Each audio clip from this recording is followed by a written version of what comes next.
Magandang umaga sa ulo ng ating mga tampok na balita. Executive Secretary Ralph Recto dapat sampahan ng kaso dahil sa paglipat ng excess funds ng PhilHealth. 60 billion pesos na pondo ng PhilHealth ire-restore sa pamamagitan ng 2026 national budget. Last-minute insertion sa 2026 proposed national budget, hindi pa payagan ng mga senador ayon kay Senator Vicente Soto III. At impormasyong magbibitiw umano sa Independent Commission for Infrastructure o ICI si dating Philippine National Police Chief Retired General Rodolfo Azurin Jr. itinanggi.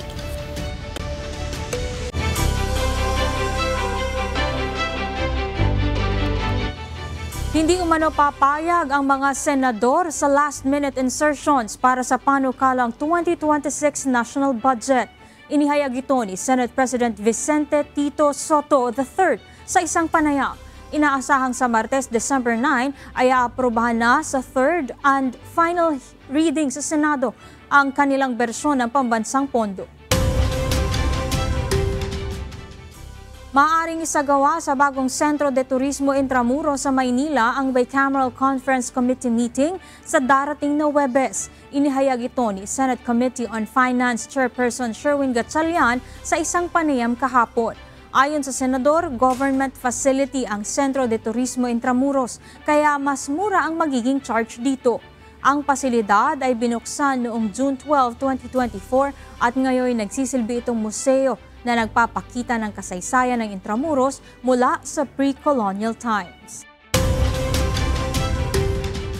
Naniniwala ang isang kongresista na dapat sampahan ng kaso sa Executive Secretary Ralph Recto kasunod ng kautusan ng Korte Suprema na ibalik ang 60 billion pesos na halaga ng excess reserve funds ng Philippine Health Insurance Corporation o PhilHealth na nai-transfer noon sa National Treasury. Si Recto ang Finance Secretary noon na nagpatupad ng transfer ng excess funds sa National Treasury mula sa government-owned and controlled corporations, kabilang na ang PhilHealth. Ang detalye sa ulat ni Rosalie Cos. Dapat papanagutin si Executive Secretary Ralph Recto, dating Finance Secretary na nasa likod ng paglilipat ng excess funds sa National Treasury mula sa government-owned and controlled corporations, kabilang na ang Philippine Health Insurance Corporation o PhilHealth. Ayon ito kay Kamanggagawa Party List Representative Eli San Fernando. Kasunod ito ng deklarasyon ng Korte Suprema na unconstitutional o labag sa saligang batas ang utos na paglilipat ng 89.9 billion pesos na halaga ng excess funds ng PhilHealth sa National Treasury. Dapat kasuhan itong si Ralph Recto at yung mga kasama niya na arkitekto ng paglipat ng pondo ng mga GOCCs papunta sa national government. Malinaw na sinasabi ng Korte Suprema, illegal yan at hindi po pwede yan. Gate pa nito, kasunod ng kautusan ng Korte Suprema, labag sa batas ang ginawa ni Recto at dawit dito maging si Pangulong Ferdinand Marcos Jr. Malinaw na illegal ang ginawa ni Executive Secretary Ralph Recto sa basbas na rin ni Pangulong Bongbong Marcos. O ano ka ngayon, Ralph Recto? Tigas kasi ng mukha mo eh. Pinagpipilitan mo pa na kunin yung pondo ng PhilHealth na galing sa mga kinakaltas, sa sahod ng mga manggagawa, kontribusyon ng mga ordinaryong Pilipino. Ayon naman kay House Assistant Majority Leader at Lanao del Sur 1st District Representative Sia Alonto Adjong, maibabalik ang 60 billion pesos na kinuha sa PhilHealth sa pamamagitan ng 2026 national budget. Anya, sinunod ng Kamara kung anong nakasaad sa batas at direktiba ni PBBM. Ibabalik ang 60 billion pesos na pondo sa pamamagitan ng national budget. Idinagdag ito ng Kongreso sa orihinal na alokasyon ng executive branch na 53 billion pesos para sa PhilHealth. Kaya sa kabuuan, nasa 113 billion pesos na ang total allocation para sa state health insurer sa susunod na taon. Rosalie Cos, UNTV News and Rescue. Diyos ang aming sandigan, serbisyo publiko ang aming pinahahalagahan. Nanawagan ng mga health experts, grupo ng mga pasyente at ilang mga mambabatas na palawikin ang benefit package Philippine Health Insurance Corporation para sa lung cancer. Ayon sa chairman ng Lung Health Alliance of the Philippines o LungHap, Ang lung cancer ay hindi na lamang isang issue sa kalusugan, kundi ito'y nangungunang dahilan ng pagkasawi sa mga may cancer sa Pilipinas. Noong November 27, isinagawa ng iba't ibang stakeholders ang 2025 Lung Cancer Summit sa Rizal Park Hotel. Itinanggi ni dating Philippine National Police Chief Retired General Rodolfo Azurin Jr. ang impormasyong magbitiw na umano siya sa Independent Commission for Infrastructure o ICI. Ito ay matapos din ng resignation ni ICI Commissioner Rogelio Babes Singson noong nakaraang linggo. Narito ang report ni Jed Neresina. Walang katotohanan. Ito ang sagot ni Independent Commission for Infrastructure o ICI Special Advisor, Retired General Rodolfo Azurin Jr., kaugnay ng mga kumakalat na ulat na magbibitiw na umano siya sa komisyon.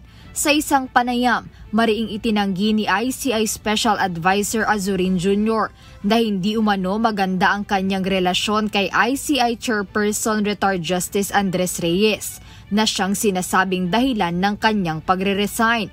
Lumabas din ang mga espekulasyong ito kasunod ng pagbibitiw ni ICI Commissioner Rogelio Babes Singson sa independent body na magkakabisa sa December 15.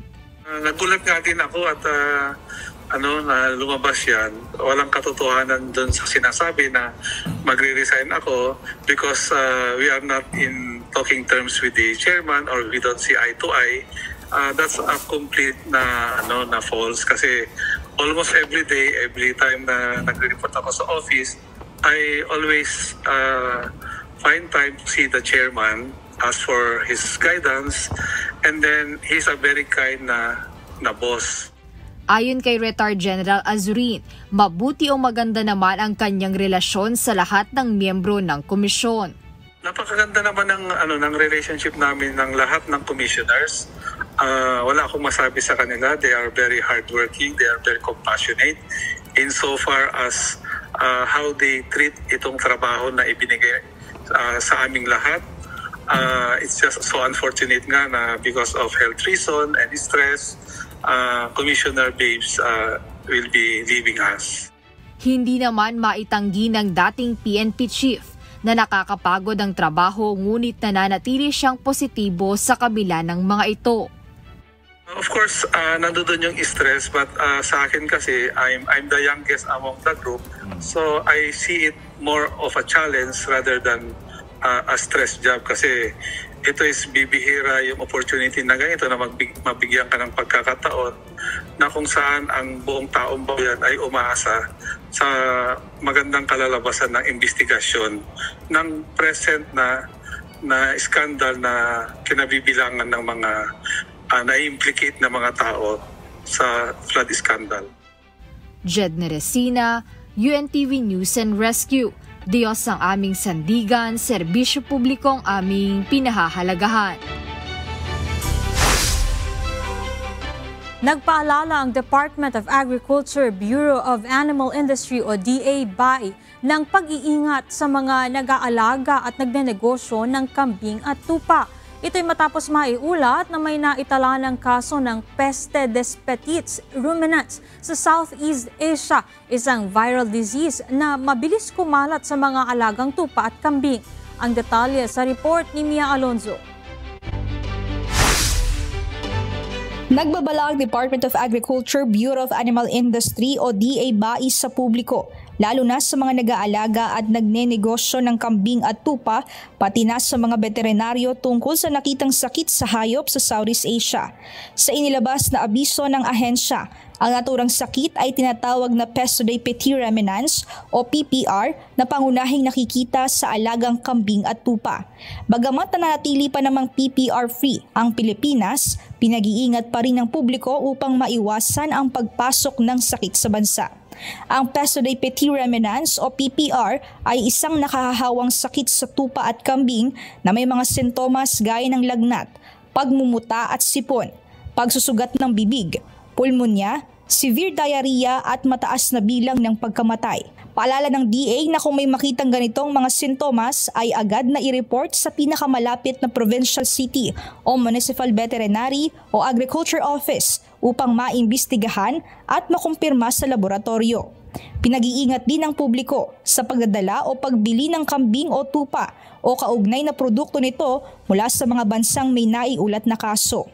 Muli namang pinatitibay ang biosecurity sa farm gaya ng pag-isolate pansamantala sa mga dati at bagong nating na hayop, paglimita sa bisita, kalinisan sa kulungan at kainan ng mga ito sa pamamagitan ng regular na pagdidisinfect sa mga kagamitan at sasakyan na nagagamit sa hayop.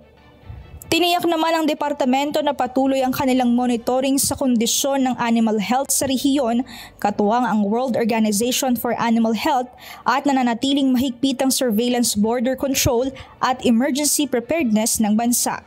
Bagamat hindi nila nakakahawa ang sakit na ito sa tao, subalit nakikitang malaki ang epekto nito sa kabuhayan ng mga nag-aalaga ng hayop. Mia Alonso, UNTV News and Rescue. Diyos ang aming sandigan, serbisyo publiko ang aming pinahahalagahan.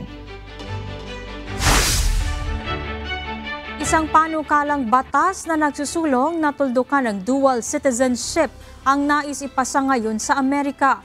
Ayon sa Embahada ng Pilipinas sa USA, tututukan nila ang pag-usad ng panukalang ito. Ang detalye sa report ni Ivan Alvarez. Isinusulong ng isang senador sa Amerika na si Bernie Moreno ang panukalang batas na magwawakas sa pagkakaroon ng dual citizenship sa Estados Unidos. Tinatawag itong Exclusive Citizenship Act of 2025. Isa sa layunin ng Senate bill ay mapanatili ang integridad ng isang US citizen, kaya hindi anya nararapat na nahahati ang katapatan ng isang US citizen sa kanyang bansa. Naglabas naman ng abiso ang Embahada ng Pilipinas sa United States para sa mga Filipino-American na nangangamba sa bill na ito. Ayon sa Philippine Embassy sa Washington, panukala pa lamang ito at hindi pa ganap na batas. Dadaan pa ito sa mahabang proseso ng pagbubusisi. Kakailanganin ring pag-aralan ng mga mambabatas ang probisyon nito dahil malaki ang maaaring epekto sa malalaking grupo ng immigrant sa US. Pagtitiyak pa ng embahada, mahigpit na nakatutok ang Philippine Foreign Service Post sa Estados Unidos sa pag-usad ng panukalang batas. Nagpaalala rin ang Philippine Embassy na huwag magpadalos-dalos sa pagdedesisyon pagdating sa pagsusuko ng citizenship, lalo na at ang pag-renounce ng Philippine citizenship ay hindi na nababawi. Pagbibigay din na rin ng embahada, hindi umusad ang mga naunang tangkang alisin ang dual citizenship sa Amerika nitong mga nakaraang taon, habang kinikilala rin ng Korte Suprema ng Amerika ang katayuan ng mga individual na mayroong dual citizenship.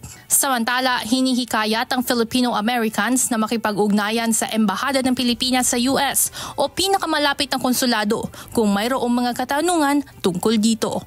Evan Alvarez, UNTV News and Rescue. Diyos ang aming sandigan, serbisyo publiko ang aming pinahahalagahan.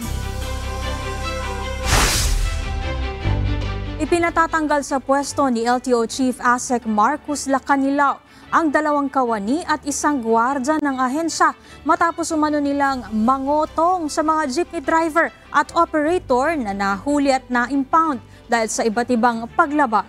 Naritong report ni Benedict Samson. Personal na nagtungo sa Top Manila Transportation Office Chief Assistant Secretary Marcus Lacanilao ang mga biktima nitong Biyernes, December 5, kung saan itinuro ng mga ito ang 3 tao na nanghihingi sa kanila ng pera. Base pag-iimbestigahan ng LTO, napag-alaman na kawani ng Traffic Safety Division ng ahensya ang 2 empleyado at gwardiya na inirereklamo. Humingi umanggap umano ng pera ang mga ito kapalit ng pagpasa sa eksaminasyon ng mga driver matapos ang seminar na kinakailangang pagdaanan bilang bahagi ng regular na proseso. Ano yung naglolokohan na tayo dito? O ngayon, sabihin ko sa'yo, tanggal ka sa LTO, may kaso ka ngayon. Nagre-reform tayo? Ang lakas pa rin ng loob ninyo? Sige, anahan nyo natin, tanggalin sa LTO at kagat tong 2, tas kasuhan. At ito, patanggal sa sosya. Kaugnay nito, inasana nila Lacanilao ang Intelligence and Investigation Division ng ahensya upang imbestigahan ang mga sangkot sa korupsyon sa loob ng LTO. Giit niya, hindi kukonsintihin ang ganitong irregularidad kung saan bahagi ng 7-point agenda simula ng maupo bilang LTO chief ang zero corruption, totong serbisyo, wag negosyo at walang areglo. Benedict Samson, UNTV News and Rescue. Diyos ang aming sandigan, serbisyo publiko ang aming pinahahalagahan. Inatasan ng Department of Transportation ang Land Transportation Franchising and Regulatory Board na parusahan ng sinumang mahuhuling snobbish taxi or Transport Network Vehicle Service Driver. Kasunod ito sa mga natanggap na sumbong na kung saan may ilan umanong tumatangging magsakay ng pasahero. Nagbabalik si Benedict Samson. Hindi sapat na dahilan ng traffic para magkansela o isnabin ang pasahero. Ito ang binigyang diin ni Transportation Acting Secretary Giovanni Lopez sa mga natatanggap nilang reklamo laban sa mga taxi o Transport Network Vehicle Service o TNVS drivers na umano'y nangiisnab ng mga pasahero. Sa isang pahayag, sinabi ng kalihim na responsibilidad ng mga taxi o TNVS driver na gawin ang kanilang trabaho dahil pumasok sila sa ganitong larangan. Dagdag pa ng kalihim, hindi dapat gawing dahilan ang mabigat na trapiko para kansilahin ang booking ng mga pasahero. Upang mapigilan ito, maglalabas ng Memorandum Circular ang DOTR at LTFRB laban sa mga taxi o TNVS na nagkakansela ng kanilang biyahe. Kaugnay nito, inatasan din ng DOTR ang Transport Network Company na isumite sa LTFRB ang pangalan ng mga TNVS driver na nagkakansela ng biyahe. Nakatakda ring magsagawa ng public consultation ang DOTR kasama ang TNVS para sa surge pricing. Benedict Samson, UNTV News and Rescue. Diyos ang aming sandigan, serbisyo publiko ang aming pinahahalagahan.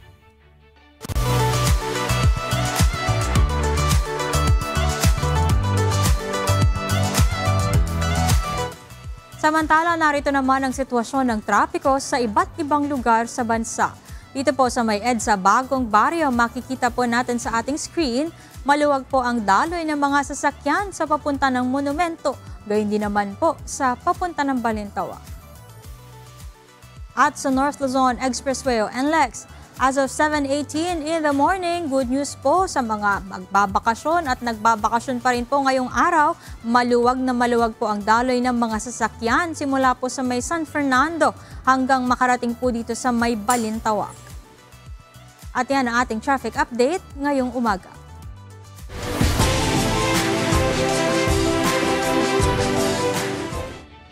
Nag-lock ng kanilang radar ang Chinese military aircraft sa Japanese Air Self-Defense Force fighter jets ayon sa Defense Ministry ng Japan. Dalawang pagkakataon umano, nagsagawa ng lock radar ang Chinese J-15 aircraft sa fighter jets ng Japan noong Sabado. Ayon kay Japanese Prime Minister Sanae Takaichi, mahigpit silang magsasagawa ng surveillance sa karagatan at himpapawid para bantayan ang aktibidad ng Chinese military. Mayroon na lang 12 survivor mula sa Pearl Harbor attack ang nabubuhay sa ngayon sa ika-84 na anibersaryo ng pag-atake.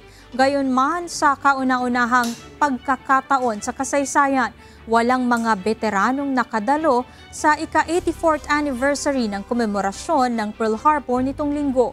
Lahat ng mga veterano sa Pearl Harbor attack ay pawang centenarian na sa ngayon. December 7, 1941 nang atakihin ng Japan ang naval base ng United States sa Pearl Harbor sa Hawaii, kung saan nasa 2,400 ng mga Amerikano ang nasawi.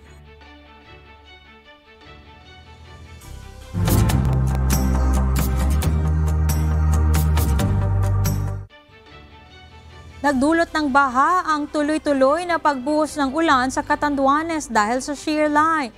Ilang barangay ang isolated dahil sa nasirang spillway. Naritong report ni Dan Gersalia. Bumaha ang ilang lugar sa Catanduanes dahil sa malakas na ulan simula Sabado. Sa barangay Inalmacenan, Karamuran, pumasok na sa bahay ang tubig. Inilikas naman ang mga residente dahil sa biglang pagtaas ng ilog sa barangay Dugi, San Isidro, Virac.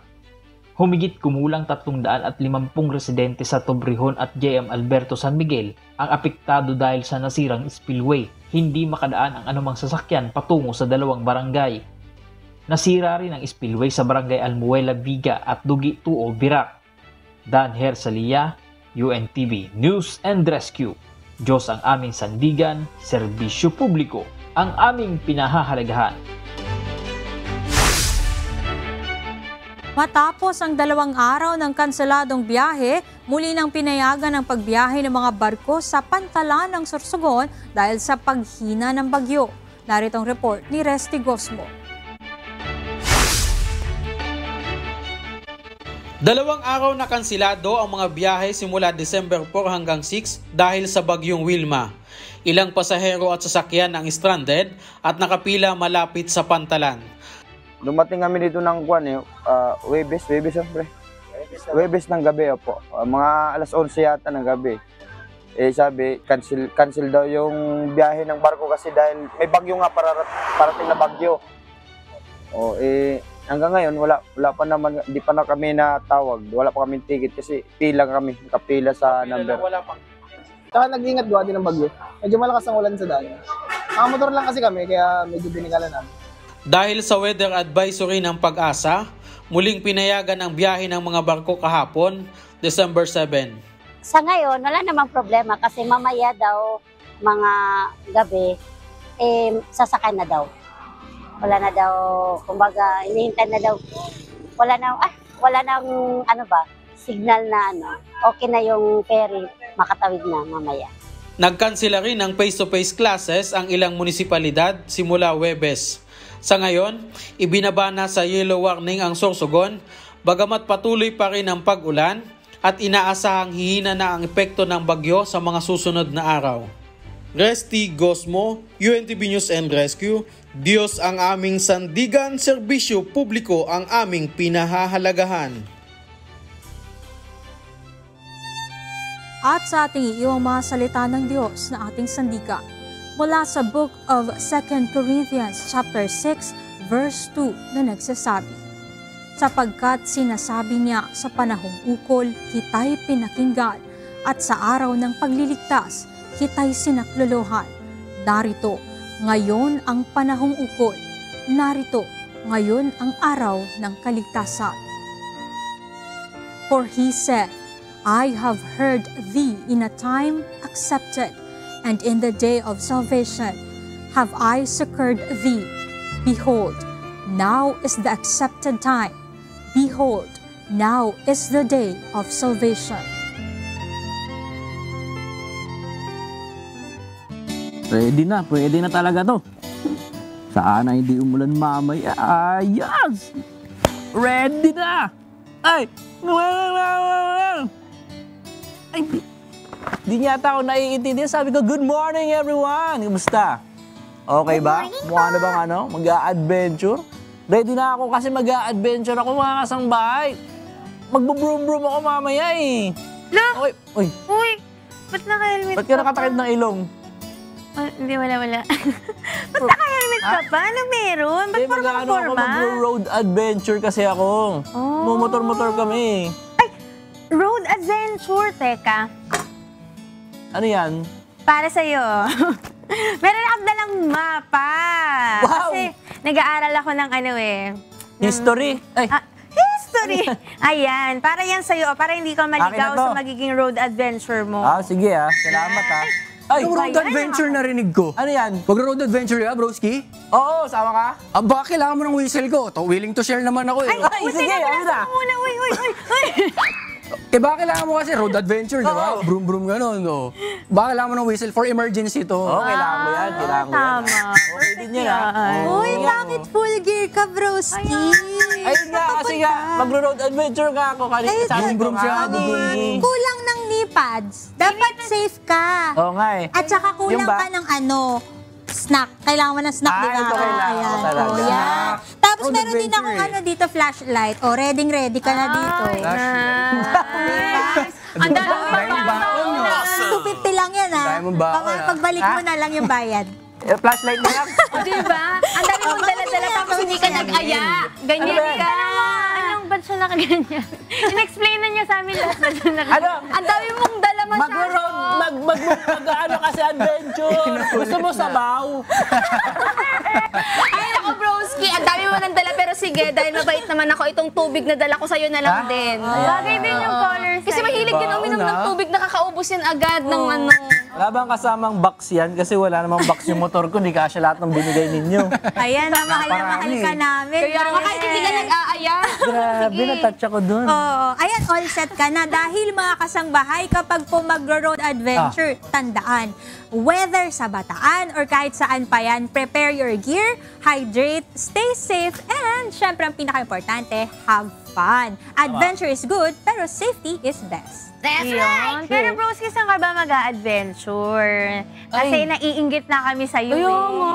Ayoko kasi ayoko malayo. Gusto ko dito lang sa Luzon. Kasi bala ko talaga sa Bataan Loop, to be exact. Dahil isa ito sa mga pinaka-scenic routes daw dahil sa bukod sa mga bundok, ganyan. Magaganda yung mga tanawin, tsaka may mga historic sites na madadaan mag-stop over. Picture-picture kayo dun sa mga historic sites. Bongga! Sikat din yung Bataan sa mga cyclists na gustong i-challenge yung kanilang endurance. Madalas nilang puntahan dyan yung Mount Samat at Mount Mariveles Loop. Ayun yung mga madalas puntahan ng mga cyclists. Tsaka balita ko nandyan din yung Freeport area of Bataan. Diyan daw yung sinasagawa yung mga major endurance races. Gaya ng 5150, familiar kayo doon, na 5150 triathlons, na ginanap ng nung last time lang, nung November. Ako naman, ang alam ko dito kasi talaga, yung mga historical sites, pinabanggit nga ni Joshua kanina, marami kasi dun pong maradaanan po dyan. Gaya na lang po ng Bataan Death March markers na sumisimbolo po sa tapang, sa sakripisyo at tibay po ng mga sundalong Pilipino noong World War II. Kaya pwede mo na yun, mark mo dun sa mapa. Para mas madali mo siya mapuntahan. Pero teka nga, matanong, bakit mo ba naisipang mag-road trip? May problema ka ba? Okay ka lang ba? Okay ka lang na Malungkot ba buhay mo? Kasi stress ka na ba sa life? Bakit? Alam mo rin sa'yo. Cue music! Parang nagiging emotional ka na. Parang naiiyak ka, Broski. Tissue. Nabalitaan ko kasi na mas pinadali na ang pag-explore sa Bataan sa pamamagitan ng Bataan Adventure Loop 2025. Isa kasi itong tourism experience na nag-uugnay sa most scenic places and historical destinations sa Bataan. Kaya sa mga motor enthusiasts at road adventure out there, panoorin nyo ito.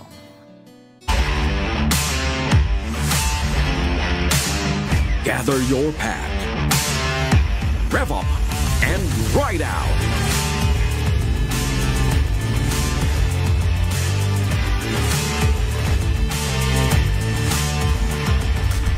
Take on the Bataan Adventure Loop, where every turn reveals an exciting story.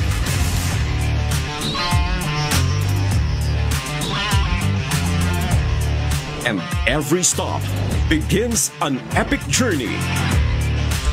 Experience adventure beyond the road. Conquer scenic landscapes.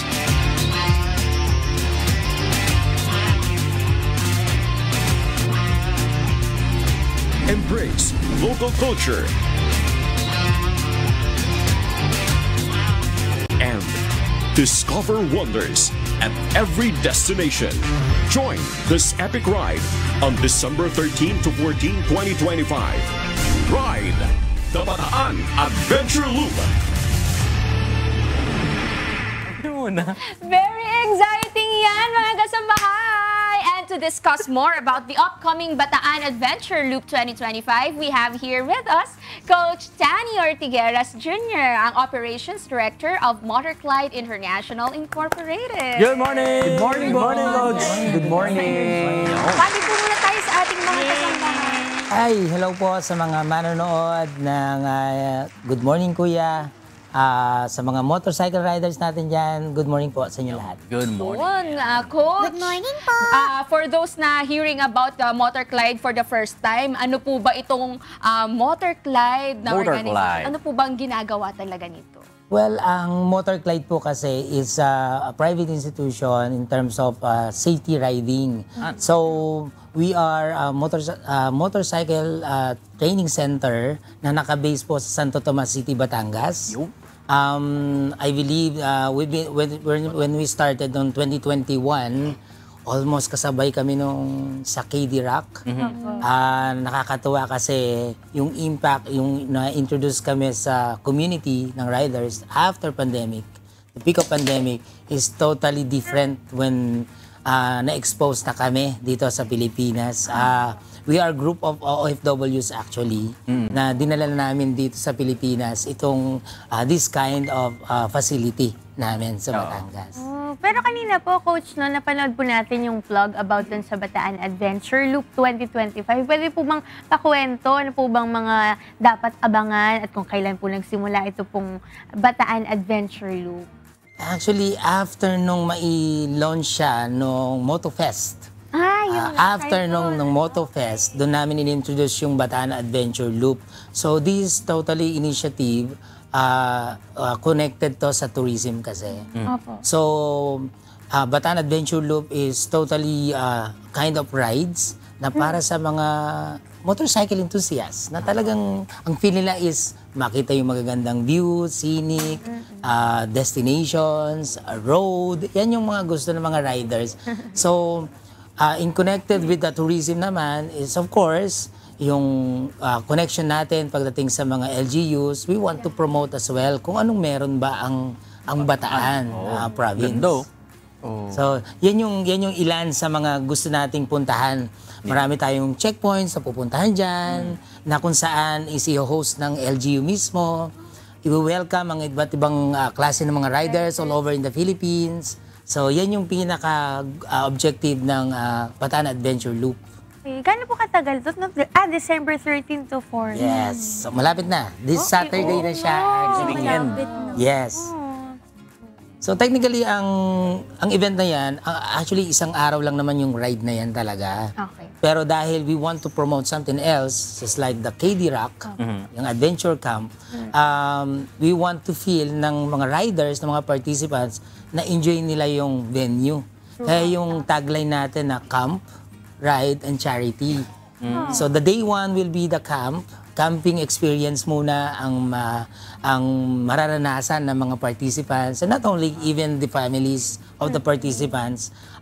Libre silang pumasok doon, enjoy nila kung anong maraming activity mangyayari, na andyan ng mini competition, na andyan yung physical gaming activities sa loob mismo mangyayari, maraming raffles, maraming booth dyan na pwedeng mamili sila, may enjoy nila yung day one mismo. While giving all the kits, mga jersey, mga souvenirs, na andyan yun. Then the day 2, which is December 14, yan naman yung regular loop na mangyari. Iikutin natin ang buong Bataan. Nice. Pero sir, wala po akong motor. Di rin po ako marunong mag-motor. Bawal na rin po yung e-bike.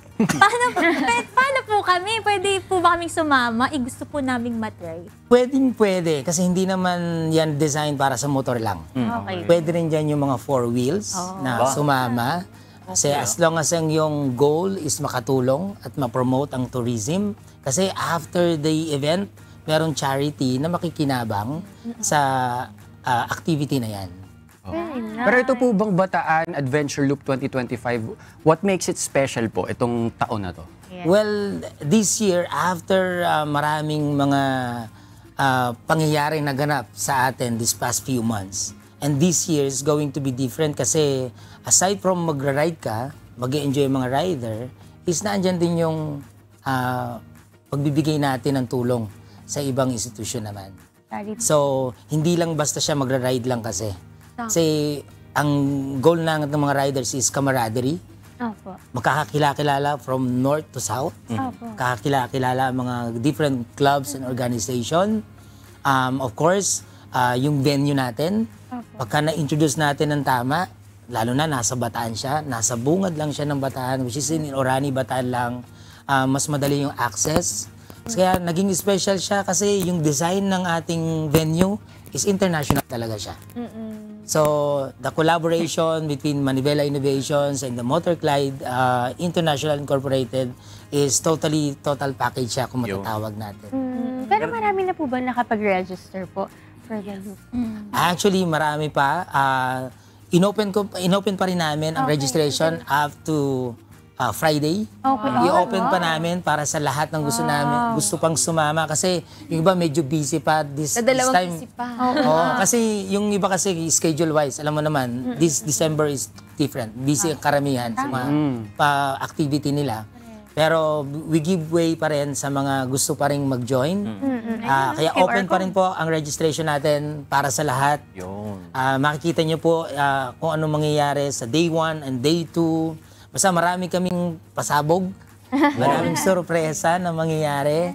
Kaya lahat ng displacement ng motorcycle, hindi po lang pag big bike yan, sa lahat ng motorcycle enthusiasts, feel free po na sumama, mag-join po sa first ever na Bataan Adventure Loop. Sa mga late po magre-register kasi hanggang Friday naman po pala Yes. open ang ating registration.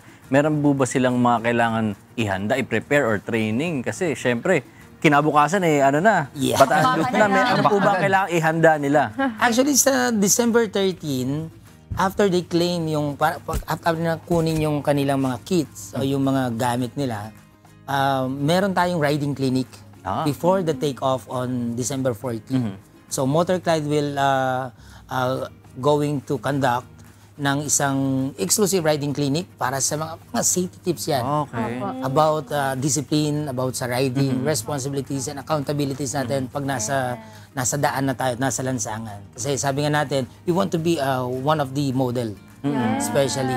And we're going to start in KD Rock. Kailangan maging disiplinado sila. Okay.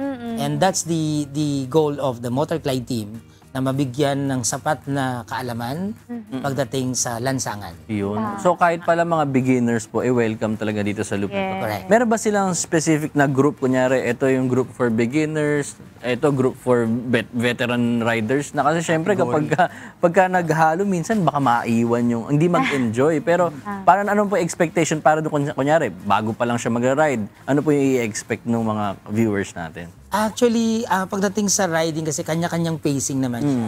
Hindi necessary na sobrang bilis. Hindi rin naman necessary sobrang bagal. Especially meron monitoring pagdating sa may speed limit kasi sa buong Bataan. So we observe that. We want to mag-follow dapat tayo sa kung ano ang batas na meron pinapairal sa buong Bataan. Pero sabi nga namin, kahit beginners ka, basta as long as safe ka, makakarating sa destination, papunta sa destination 1, towards the destination 2, kailangan lang, isipin mo lagi kaligtasan mo. Enjoyin mo kung ano yung makikita mo. Kumbaga, chill ride lang. Chill ride talaga. Chill ride lang talaga to. Pero sir, may mga kailangan ba silang dalhin? Maliban sa kanilang mga helmet, like may inire-require ba kayo na dalhin ng ating mga kasambahay na sasama dito for their safety naman? For the safety, as long as you have the complete gears, Tana, as long complete up to head to toe. As in head to toe, lisensyado syempre, kailangan registered, kailangan legit na professional license ka talaga na driver. Yun lang naman yung mga basic na kailangan talaga. Aside from, kung gusto mo mag-stay sa camp, you must have the, let's say like the tent. You can, even though pwede mag-provide naman din ang camp, pwede rin magdala your own. Pwede rin mas maganda. Mas maganda, yes. Pero sa ano po sa mga riders po, paano po ma-ensure ng event na mag-e-enjoy lahat ng different skill levels po etong event na to? Kasi may mga beginners po, meron yung mga talagang matagal na sa pagmumotor. Paano nyo po ma-make sure na mag-e-enjoy silang lahat?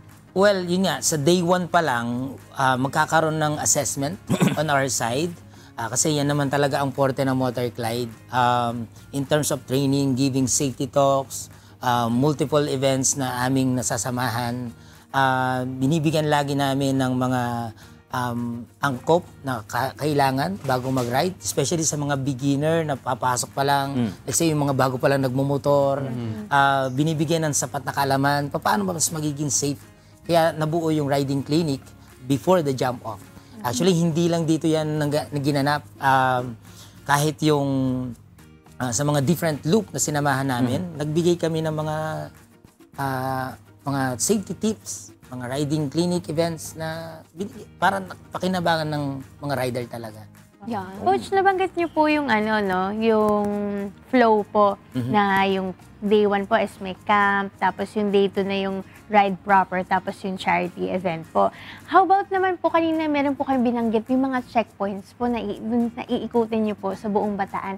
Gaano po ba karami po yun? Tapos mga gaano po katagal yung magiging ride po? Actually, ako na-ride ko na siya. Nag-ocular na kasi ako. So, technically, nakaloop na ako. Okay. So, this is going to be my second time. So, kung makita niyo sa screen, meron tayong 5 checkpoints dyan talaga. From the start kasi is the KD Rock, doon mag-start, doon din mag-end. Okay. Pero yung 5 checkpoint na yan is from different LGUs. From one is in Balanga, nandyan yung sa Maribeles, nandyan yung Bagak, nandyan yung Morong. So, and then may Pilar at the same time. Kasi yung Mount Samat ang pinaka-last. Yung Dambana, yun ang tinatawag. Yung nasa F po ba yun? Yun, yung F. Yun ang Dambana. Yun ang Mount Samat. Mount Samat naman. Gano'n niyo po katagal ni ride yan ko? I-ride ko siya. In total kasi, kung walang stop, is 6 hours. Kung walang stop. May mga picture pa yan. Siyempre, mag-picture ka. Pero sabi nga, hindi naman kailangan. Kasi alam mo ang mga riders, ang gusto nila dyan, aside from the views, scenic destination, is the road. Actually, nung matry ko yung road, hindi naman lahat.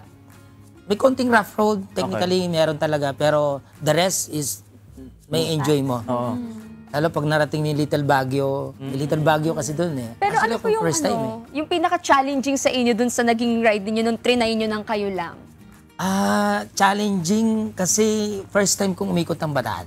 Okay. Pagbago kasi. Medyo ligaw. Ligaw pa yun. Kasi may ibang daan nga. Pero siguro ang pinaka-challenge pa sa amin, yung connection pagdating sa tourism. Kailangan namin malaman totally ano ba yung kailangan namin tandaan.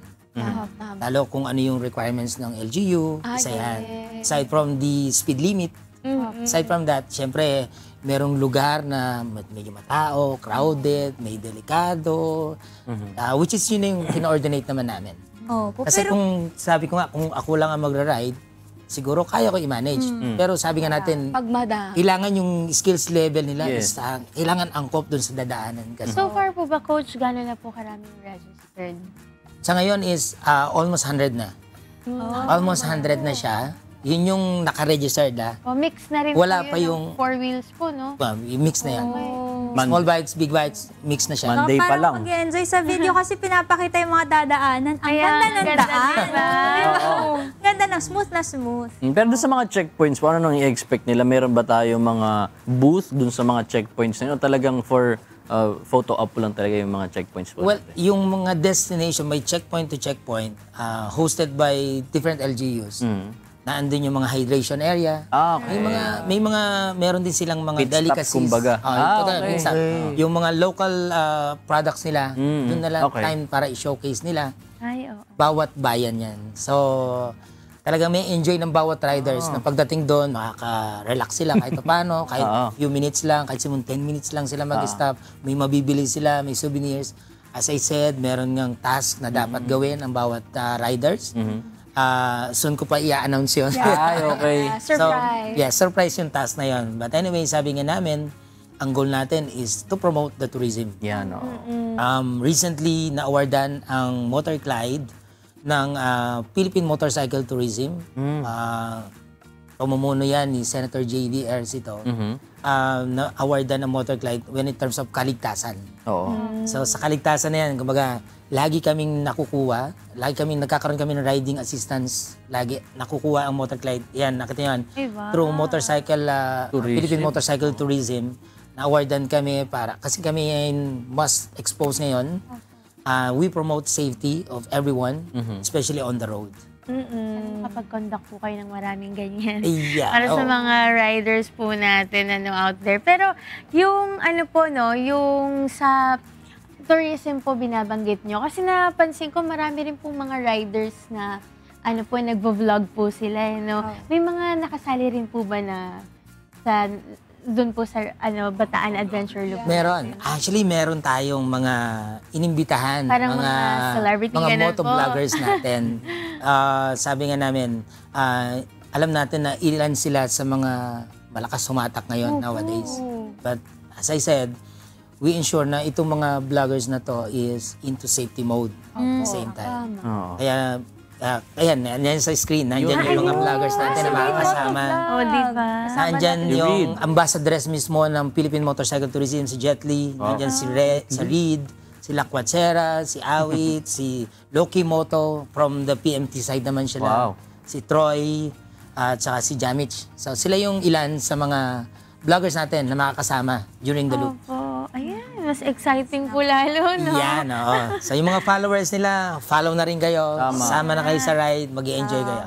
Pero pwede po ba pag-usapan naman yung partnership naman natin with KD Rock? Kasi nababanggit po natin kayo na talaga na marami tayong mga events na held at KD Rock, tapos yung mismong event ay partnered with KD Rock. Paano naman po magsimula yung partnership with KDR Adventure Camp?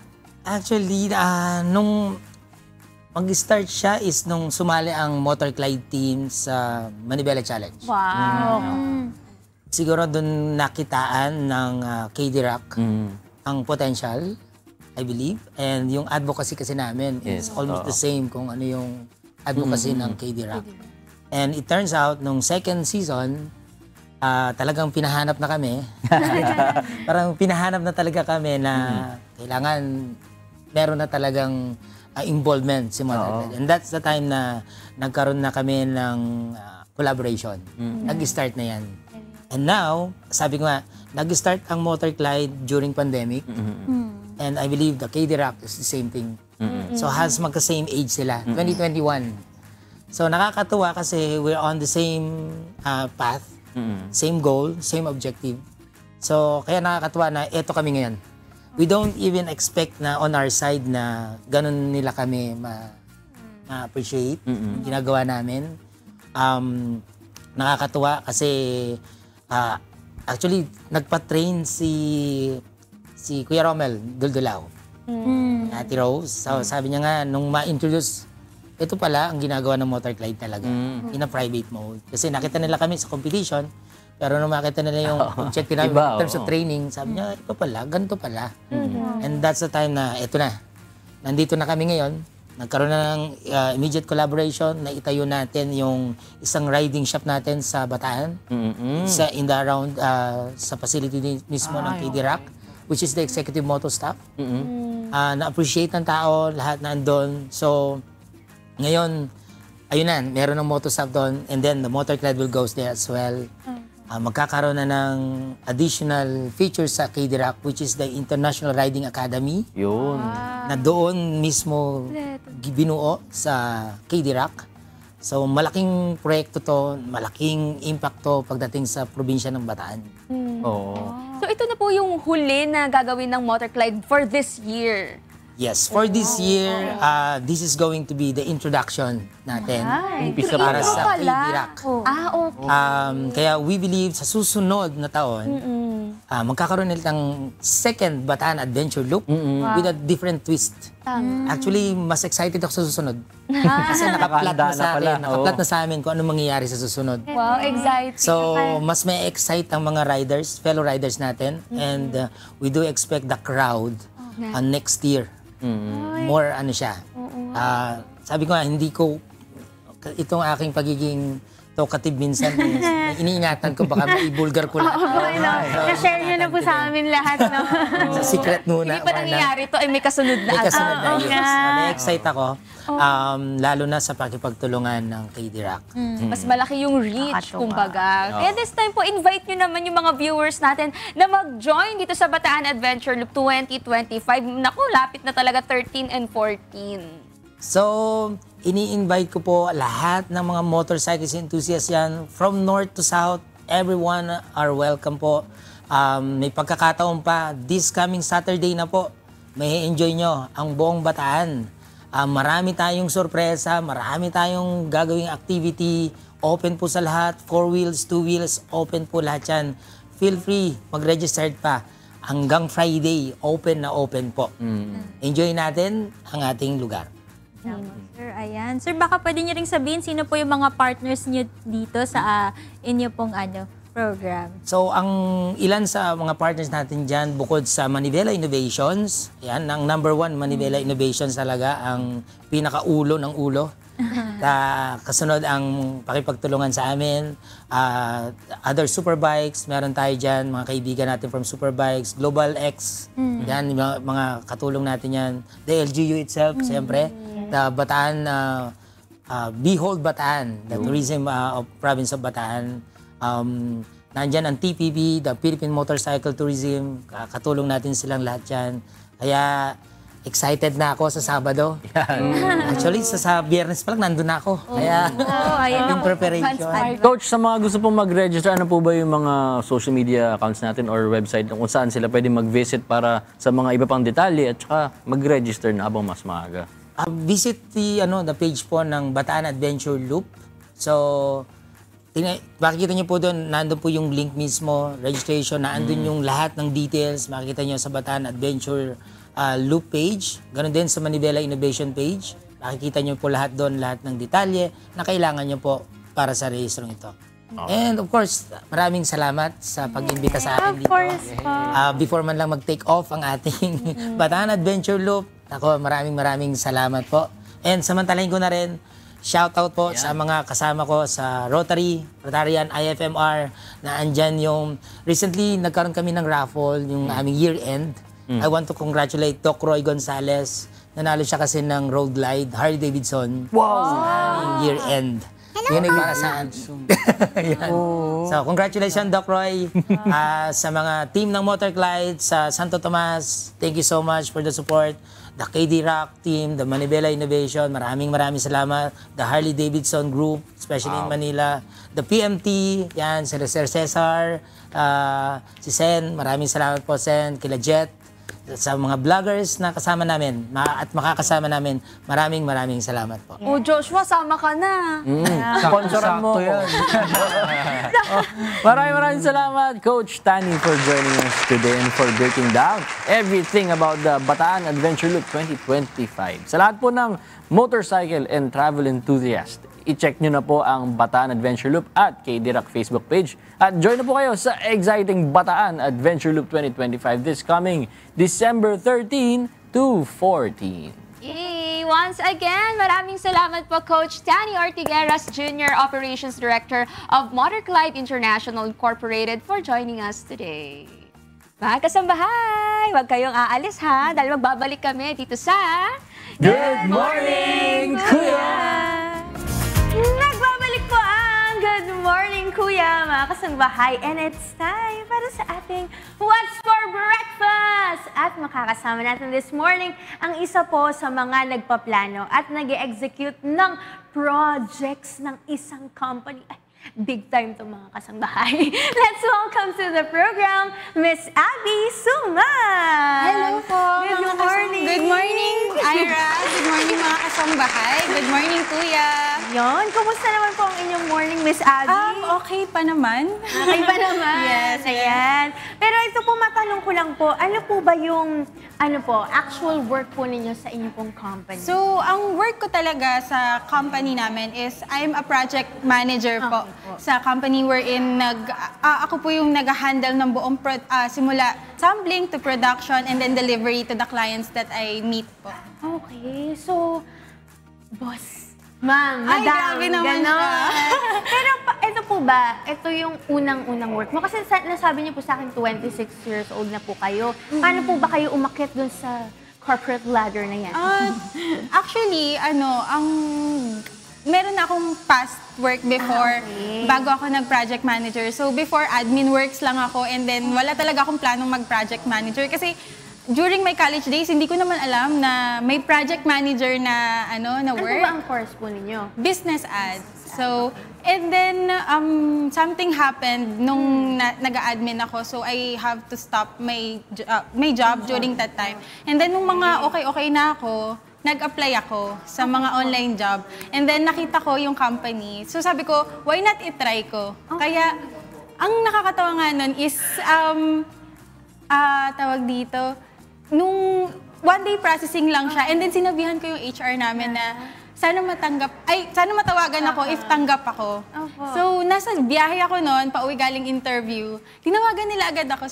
Sabi nila, congratulations, you're hired. So, the rest is history na. This was in year? 2023. 2023. So medyo matagal ka na rin po sa inyong work. 2 years na. Project manager na agad. Yes. Galing mo, girl! Nakaka-proud. Pero Thank you so ano po yung pinaka-memorable na experience mo sa work mo? Bukod nga dun sa tinawagan ka kagad na you're hired, no? Yes.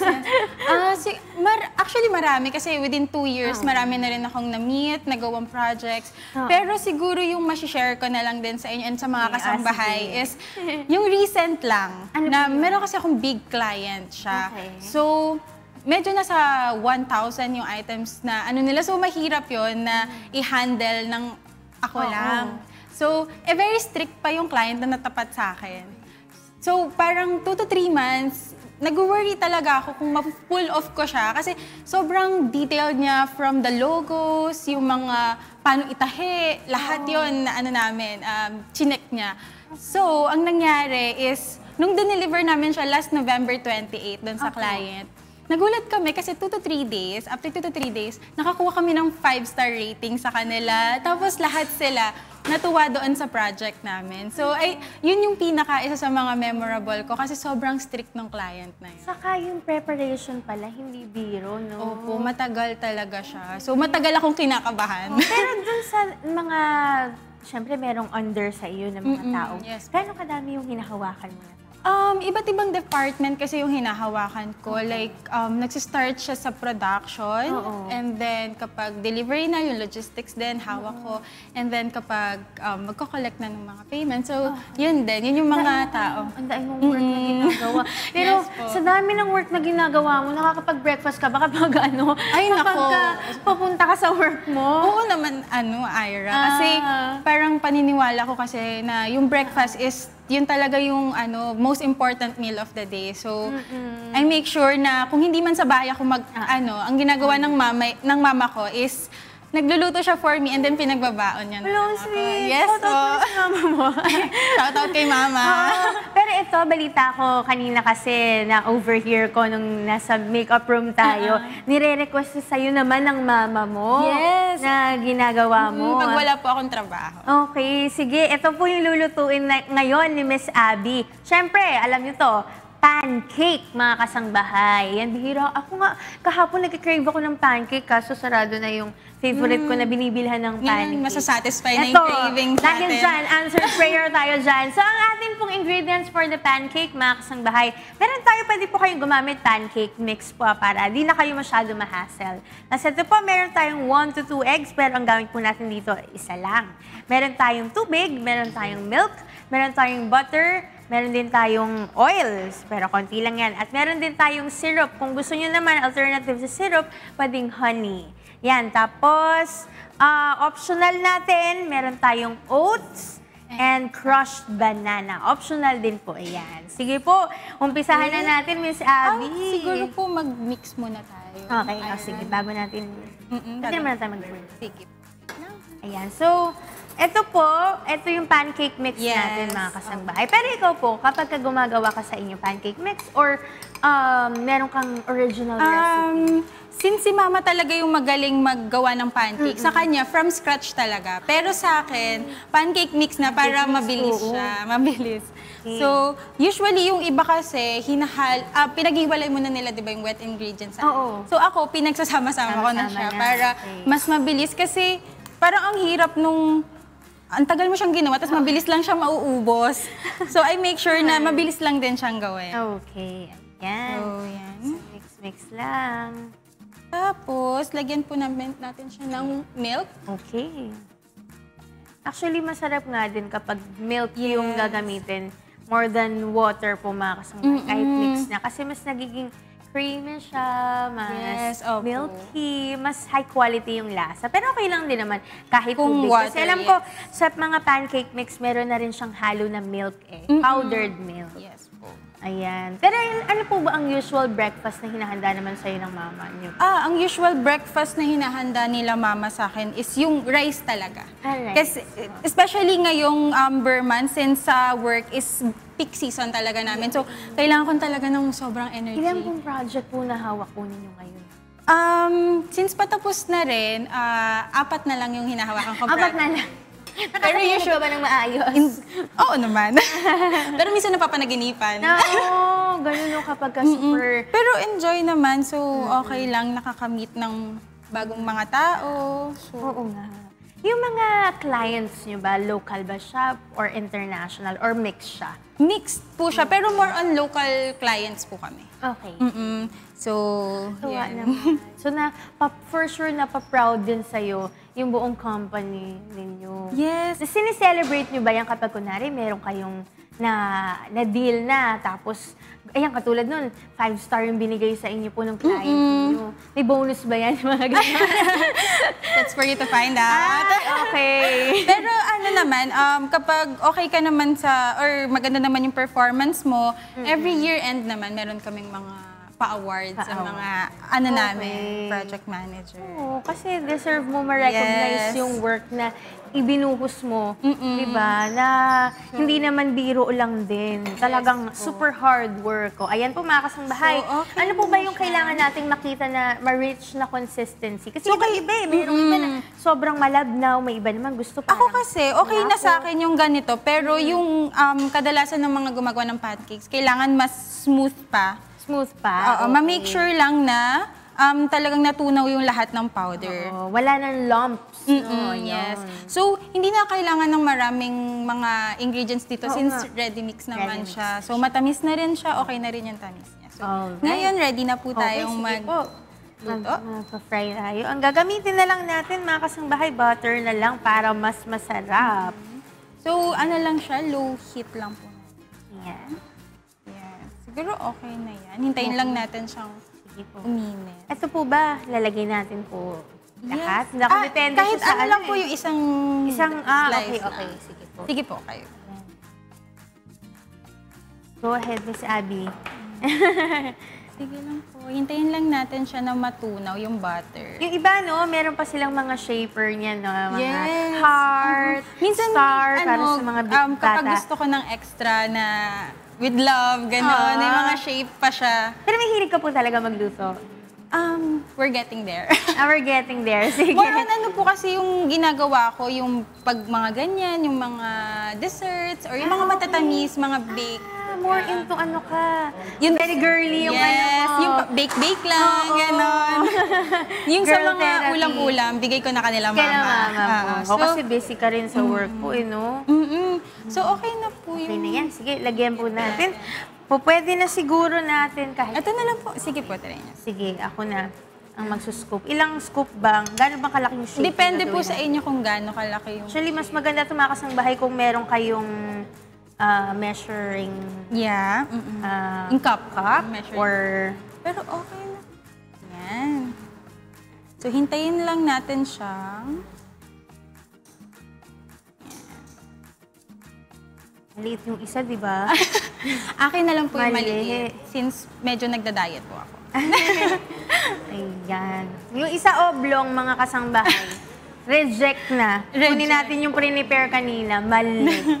Ayan. Hintayin lang natin na mag-bubbles. Ayan. Pero ito pong pancake, mga kasangbahay, kasi alam natin, it's a bit sweet po, no? Tapos carb siya. Pwede nyo pong lagyan yan on the side ng mga protein pa kung meron kayong mga meat, meron kayong mga ham, usually ganyan sa mga breakfast. Pero to make it healthier, pwede pong magdagdag kayo dyan ng ng mga berries, yogurt on the side. Kaya nilagyan natin siya, Ira, nung optional na oats and banana. Kasi usually nilalagyan ko siya nun para medyo healthy on the side. Pwede na ba? Ikaw na po, Miss Abby, kaya mo na yan. So, if-flip na natin siya, ay wait lang. Hindi pa siya ready. Ready. So, hintayin natin konti pa. Ayan. Pero puntahan naman natin, yung work mo uli. Kung hindi ka po napunta sa field mo ngayon, ano sa tingin mo yung trabaho mo ngayon? Siguro kasi nung college ako, ang pangarap ko lang naman yun, may trabaho na may sahod. So, yun lang talaga. Kasi marami akong gustong bilhin before. So, sabi ko, sana pagka-graduate ko, makaano agad ako ng trabaho na may sahod. So, secure mo ka agad. Pero, nung nagkaroon ng pandemic, yun, medyo hirap, nahilig naman ako sa pagpe-paint. Okay po. Yes, pero hindi po ako professional. Okay. Ano pong klaseng mga painting po? Mahilig po akong mag-paint ng mga scenery. Kasi may friend ako na architecture student siya. So, nahilig ako dahil sa kanya. Opo. Tapos nung pandemic, nag-ano siya, parang yun yung nakahiligan kong gawin, pang-parelax, since wala nga ginagawa. Okay. So, kung mabivisit niyo po yung IG ko, may highlights doon ng mga pinipaint ko. Pinipaint niyo po. So, Pero continuous po yan hanggang ngayon, yung pagpipaint. Hindi na siya ganun kadala since busy na rin sa work and other things. Pero kung given a chance, gusto ko siyang ibalik. Ayan, sige, let's flip it first. Parang ready na siya. Sana. Ayan, di naman sunog mga kasambahay. Medyo lang. Pero, ayan, medyo nasunog lang natin. Meron naman tayong hinandang mas maganda dyan. Pero ano po ba yung favorite mo sa pagiging isang project manager? Yan, baka meron ka pang, specific na kwento, ganyan, sa mga travel, mga tao. Okay.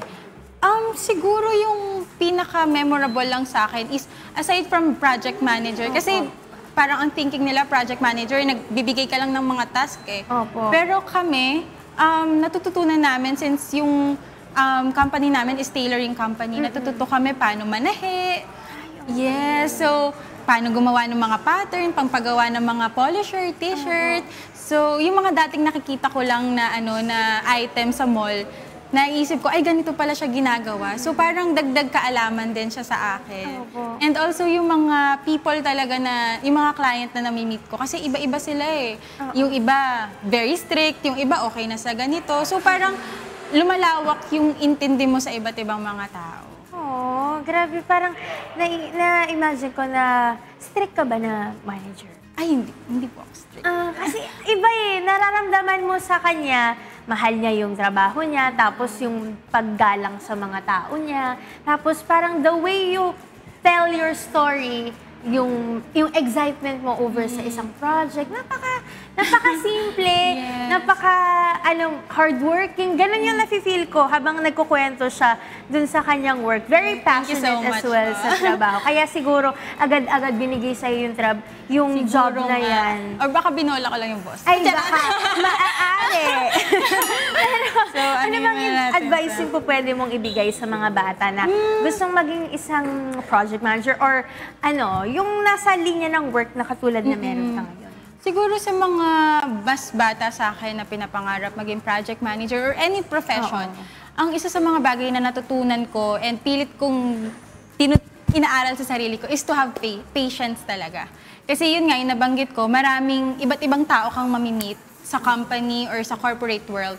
So dapat marunong kang magkaroon ng pasensya to deal with other people and to know and to understand kung ano yung mga gusto nila. So, pakikisama rin. Yes. Ayan, mga kasangbahay. Parang nakakahiya naman tong ipakita sa inyo eh.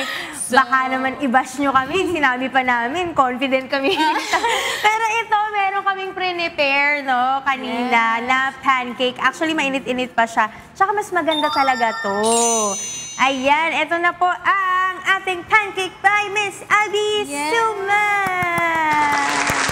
Wow! Alright.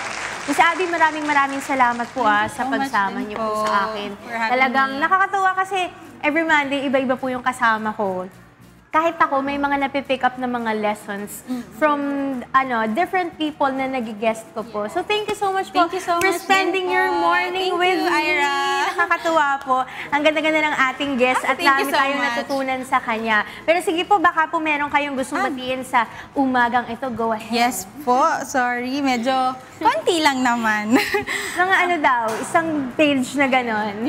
Binabati ko nga po pala ang Sumang and Virtues family, ang lokal ng Balik-Balik, Alisa Reyes and family, Hannah Mendoza and family, Marta Fornesta and family, Isa Cayago and family, Barcebal family, and then Tailored Projects family, our bosses, Miss Viel and Sir Gerald Se, and then Cyril, Fam, Pearl, Angela, May, Jinky, and Gab. Thank you so much po. Sa mga boss niyo po, baka kailangan niyo po, project manager, baka kailangan niyo na endorser Sir, ito na po. Kailangan namin ng soft-spoken. Okay. So, hello po! Mali, nakakahiya naman. Baka itakwil ako ng GMK. Pero ito po, no, Miss Abby, baka kasi gusto po nilang mag-ask po sa inyo ng mga po pwedeng projects po about sa mga uniforms po, yung mga tailored projects nga po. Baka po pwede nyong sabihin saan po nila kayo pwedeng makontak. They can just visit our website. It's tailoredprojects.ph, and then my Viber number is 0995-068-8648, and my Facebook is Abby Sumang. Yan. Pwede na sila kagad dumiretso po dyan sa mga contact details natin. Ayan. Sasagot agad si Miss Abby sa inyong mga inquiries. Ayan. Once again, maraming salamat po, Miss Abby. Sana matry din namin yung iba pang mga cutie-cutie mo na mga dishes. Yes, yung mga binibake ko. Saka yung niluluto ni mama niyo po. Ay, sige po. Isang tawag niyo lang. Ayun! Ako, nakakakilig naman. Pero sige, puntahan muna natin ang iba pa nating mga kasama, ang ating mga broski at mga siski. Ano yun? Salamat, Ira at Miss Abby Sumang sa pag-prepare ng ating breakfast for today. Ngayon naman, kumustahin natin ang isinasagawang weekly medical mission sa lalawigan ng Bataan. Naroon si Sis Camille Malang. Good morning, Sis Camille.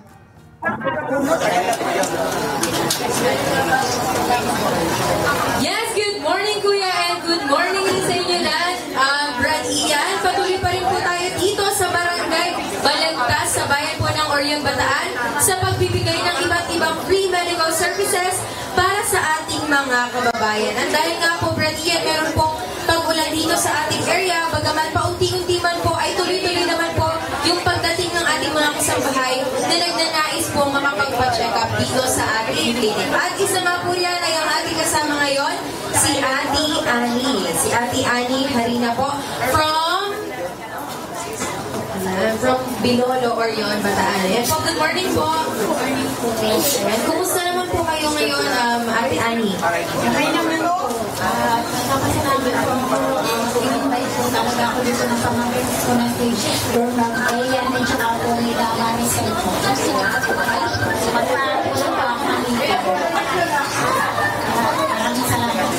Okay po, kanina pong nag-usap po tayo, no, Ate Annie. Ano po ba yung dahilan or ano po ba yung papabunot nyo? Mayroon po bang sumasakit? Mayroon po bang may sina? Mayroon po isang dami ng papabunot.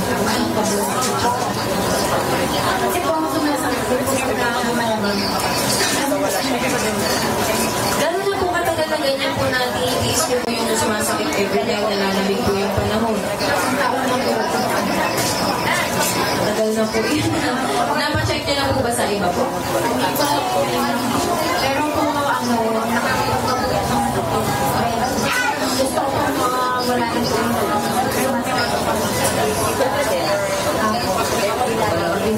Mamaya po sa ating mga doctors o sa ating mga dentista po ay ma-check po ang inyong ngipin at mabunot na po. Salamat po sa Diyos. And bukod po dyan, Brad Ian, as of 7:30 a.m. po, meron na po tayong total of 66 registered patients. Kung saan sa medical consultation adult ay meron po tayong 11. Sa pediatric consultation ay 3. Sa dental services naman po natin, ang ating tooth extraction ay meron 32. Sa optical services ay meron po tayong 14. At sa ating haircut or lubricate para sa kalalakihan ay meron po tayong 6. Po. And mga kasambahay, pwede pa rin po kayong humabol dahil open po ang ating registration hanggang mamaya po ng 9 a.m. Magtungo lamang po dito sa Barangay Balagtas, Orion, Bataan. Sa mga hindi po nakakaalam, ang pinakamalapit po na landmark dito or yung kilala nyo pong lugar is yung palengke po. Ito po ay malapit sa palengke ng bayan ng Orion. And God willing po, Brad Ian, lahat po ng kasama sa bilang ng ating mga registered patients at sa mga makakahabol pa hanggang mamayang alas 9 ay ating pong mapapagserbisyuhan sa tulong po ng ating mga medical staff and MCGI volunteers. Kaya naman po sa ating mga kasambahay naman po na gusto rin magpa-check up dito sa Bataan, abangan naman po natin next week dahil magbabalik po kami dyan sa aming next location sa Barangay Doña Orani, Bataan. Dyan po yan sa Polanco Street. Specifically, ayan po, abangan niyo po kami dyan next Monday at mula po rito sa Bataan, ito po ang update. Balik po sa inyo, Radina. Maraming salamat, Sis Camille Malang, live sa Orion, Bataan. Yes, at syempre pasalamatan din po natin ang lahat ng volunteer doctors na palaging tumutuwang sa MCGI Medical Mission dyan sa Bataan. At sa MCGI Law Center na pwede namang lapitan ang ating mga kababayan para sa kanilang mga legal concerns. And shout out sa buong MCGI Medical Team staff. Orion. Ang syala naman ng Orion. Orion. Kaya talaga. Orion ba? Alam mo na yung Orion. Nakakasyala yun. Iba talaga yung friend na lumaki sa village eh. Yung mga taga-Bataan, gano'n yun na yung bibig kasi na Orion. Orion. Bataan. Tsaka Moring. Moring ba? Nung last time nga, Moring and Orion. Di ba may mga dentist din doon? Pharmacy. Tsaka lawyers. Hi, Ate Ru. Good morning. Inside joke. Binabati natin lahat ng mga volunteer doctors dyan, syempre, sa ating Orion, Bataan. Good morning po sa inyo.